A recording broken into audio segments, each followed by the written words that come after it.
Science Fiction Fighting Fantasy Gamebooks, but which one is my favourite?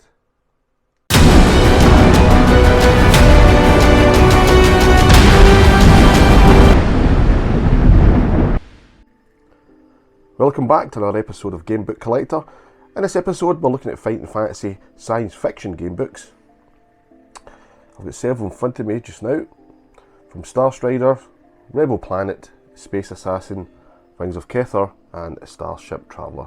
So this is not so much a review of the gamebooks but more a nostalgic look, basically trying to pinpoint which one is my favourite science fiction gamebook by Fighting Fantasy. So start off with Starship Traveller. This was the fourth one in the series. This one was written by Steve Jackson. I think it was 1983. Just a wee look so you can confirm this. Yep, 1983, and it was reprinted 84 and 85, this particular one. This one, the artwork was completed by Peter Andrew Jones, and the covers were again illustrated by Peter Andrew Jones. So he was the artist that did the artwork in this book. This particular gamebook was the first one that I'd ever read. It was the first adventure gamebook that I'd laid my hands on at school. I think we had a week of library and I got my hands on a copy of this. So it's very nostalgic, a lot of memories with this one. From the word go, I was mesmerised by the Fighting Fantasy series after reading this. What I didn't do at the time when I first played it, I didn't fill in the adventure sheet and I didn't really bother with fighting the enemies in the book. It was just more or less just I was turning to different pages and seeing if I could complete it that way. As you can see, I have written on this one back in the day, which is like heresy now. It's not overly written on. The book's still in very good condition. What I don't like about this book, and it kind of lets it down, that's my opinion, is the artwork. It's very basic compared to other artists who contributed to Fighting Fantasy like Ian McKay, etc. This one here, as you can see, spaceships going into a black hole and there's like a planet or star behind it, and the blackness of space is just scribbled in. Very undetailed. It's much the same throughout the whole book. You've got a volcano, if you can see this one here. I'll just actually put the camera down. You've got a volcano erupting on a planet. Again, not great artwork, very, very basic. A droid, etc. And a type of like insect alien. That's what lets this one down for me, as the artwork in this gamebook. This Fighting Fantasy gamebook is a lot of nostalgia for me. As I said, it's one of the first ones I ever read, and I've great memories of reading this. I think the main concept of the book, or even the book, is to find your way back home to your universe with a code, like a sector and a star date number. Once you find that, you can obviously use that information to find and travel your way back home. The front cover, it's a green spine book. The front cover illustrates a very large robot with a blade in its arm fighting a type of like futuristic or like interplanetary soldiers, so to speak. But yeah, loved this one at the time. That is Starship Traveller by Steve Jackson. Okay, having a look at the second one here. This one is Wings of Kether by Steve Jackson and Ian Livingstone present. It's number 15 in the series. It's also a green spine. This one I think was written around 1985, maybe I'm wrong. Yeah, 1985. This was not written by the authors. This was actually written by, find the author of the book, Andrew Chapman. It was illustrated by Nick Spender. Did Nick Spender do the cover? No, it was Terry Oakes had done the cover. On the cover of the book, you can see a very large gentleman with his elbows pinned on a console. In the background is space, a very red planet with red planets in the background. Yeah, that's an interesting cover. I quite like this one. Back of the book, it basically says, corruption is rife in Alpha Cygni system and the flow of illicit narcotic statofillid from the spaceports of the planet Kether has grown to enormous proportions. Several attempts have been made to crack the notorious drug rings of Kether with no success. Now the Galactic Federation has entrusted you with the dangerous undercover mission in the wild and lawless place. Will we succeed? So basically your undercover mission to try and crack the notorious drug rings of Kether. I don't think this one was too difficult. It's one of the easier books. I did enjoy it though. The illustrations are far superior to that of Starship Traveller. The artwork was pretty good. I remember coming across a character, or two characters, I think it was called Blaster Babbitt, you had to fight. A bit like Blade Runner type picture there. It's Harrison Ford pose. Security guard. What's interesting about this one, I've got a lot of memories playing it, as it's this book or the Island of the Lizard King were one of the first Fighting Fantasy game books my parents ever basically bought for me. I tend to think it was this one, so I can actually go on record saying this was my first Fighting Fantasy game book ever purchased, and I did enjoy it. It's got a lot of nostalgic memories. As I said, it's not too difficult what I can remember. I haven't played it in a long time, but I did enjoy this one. I suppose if it's one of the first Fighting Fantasy books you read or you actually buy, then I dare say you're going to like it. Yeah, Rings of Kether, another good book. And this time we have another one here, and it's called Space Assassin, and it's Game Book 12. This is very good condition. I purchased this one laterally. It's not one of my original books owned. Again, it's a green spine outside, but it doesn't have the puffin emblem at the top. It's the dragon print, the gold colour. Steve Jackson and Livingstone present. This was by Andrew Chapman, again, who was the author of Rings of Kether, but he wrote this one first, obviously. It was illustrated by Jeffrey Senior. This one was written in 1985, so that year they must have released four or five Fighting Fantasy books. The artwork's technically better than Starship Traveller, I would say. The only thing with this game book is I've never actually played it. So that being said and done, I can't really include this one in my collection here for my favourite science fiction Fighting Fantasy book. Just if you look at the adventure game sheet here, it's completely clean. There's a bit of tannin in the side of the book, but other than that, it's very, very good condition. So I'm going to have to remove this from the pile. This is Space Assassin. I haven't read this one, so I'm going to remove it. Just a wee note for Rings of Kether here. Did I actually, was the adventure game sheet written on? I've actually looked at that. Let's see, did I actually do it? Yeah, I have. Back in the day, I can see some rubber marks we've rubbed out, no pencil marks we've rubbed out. Okay. Right, next one. Rebel Planet. It's one of my favourite covers, as you can see here.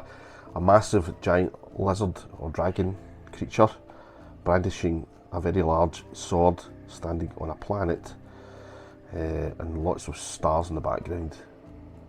I've always loved this cover on this book. This is a Green Spine series, Game Book 18.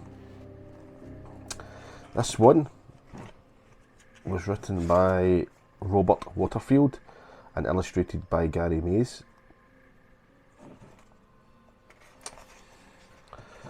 This one was written in 1985, so another one, so you're going right through 18, 15, 12, there's potentially 6 books that year. I'd have to look at the publishing dates, but first published in 1985. What's that look like? This isn't my original one. My original game book I've got here was actually damaged, so I had to repurchase this one. As you can see, no tanning on the side of the cover. or marks on the side of the book, the pages, are completely clear. But the book itself is fantastic condition. The artwork's not too bad in this one again. I remember playing the video game for the Spectrum. I'm trying to think who was it publishing. Was it US Gold or Rebel Planet? Order Azodi Special on the train. And, I found this game book very difficult to complete.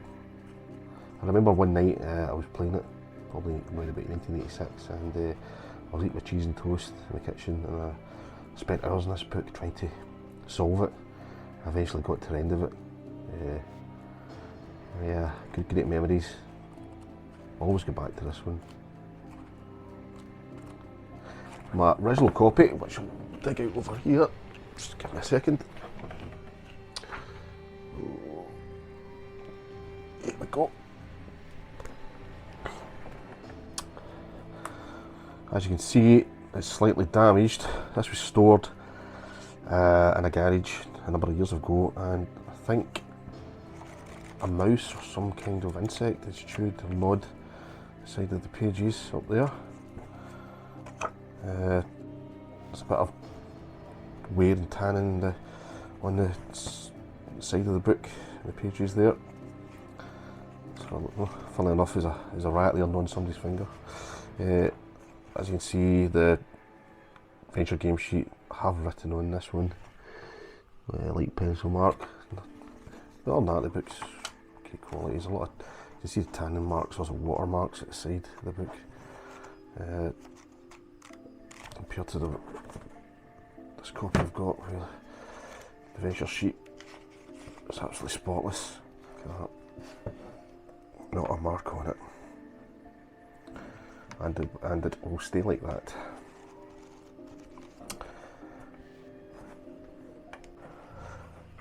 So basically, in Rebel Planet, you're again undercover agent.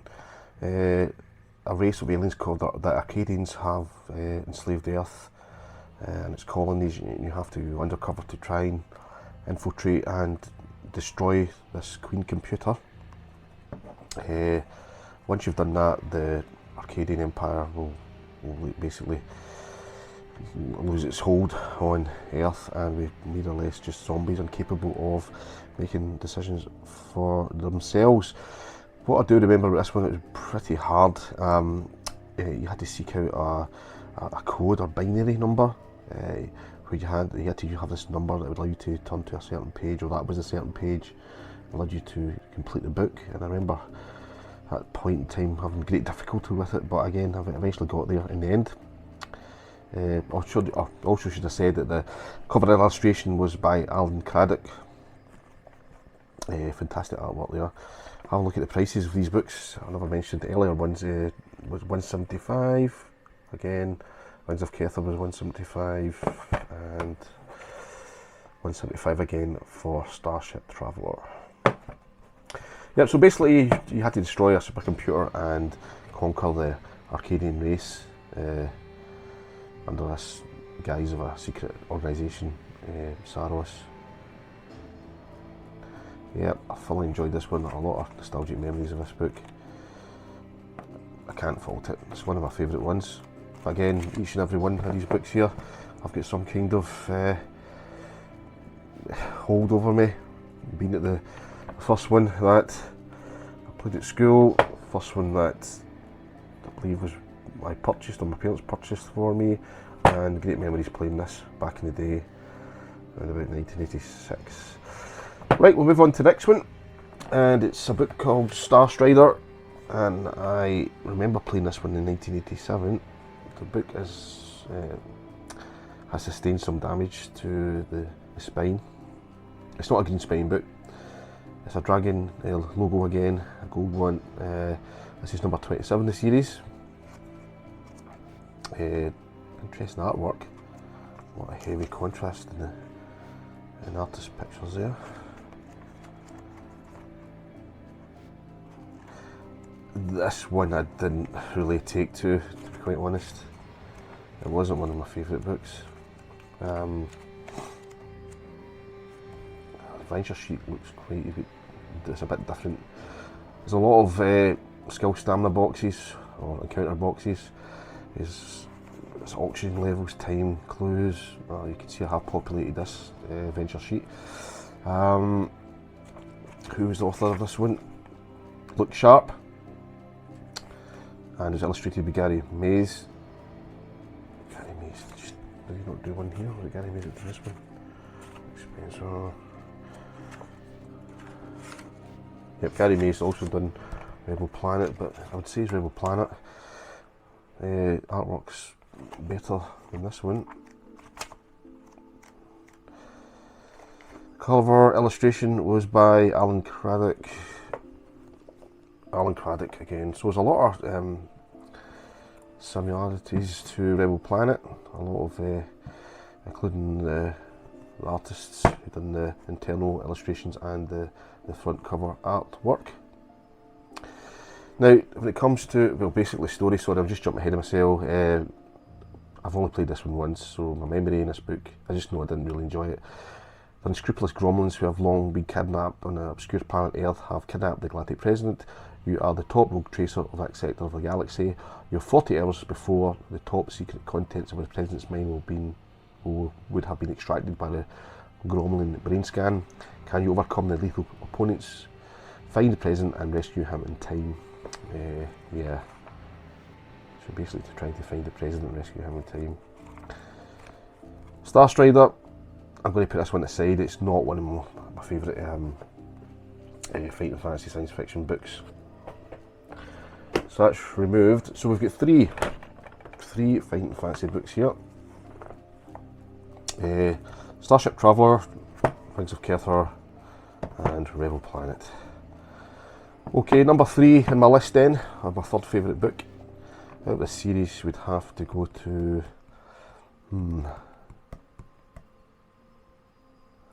it's a difficult one.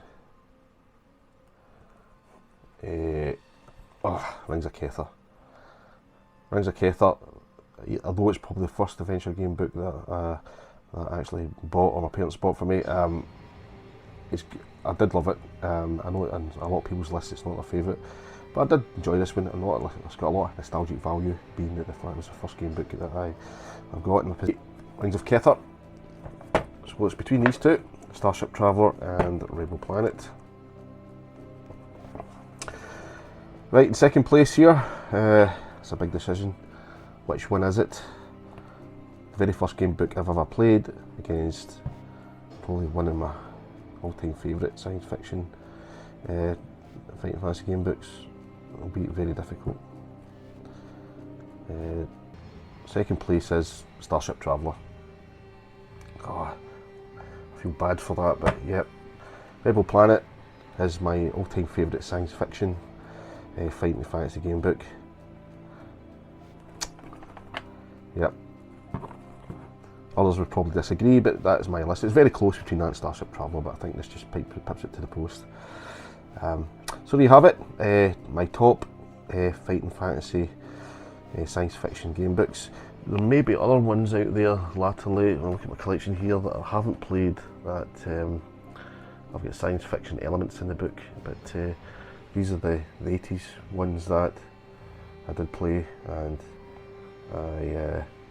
I've reviewed today. So, okay, I hope you enjoyed this edition of Gamebook Collector, and hopefully see you again in the next episode.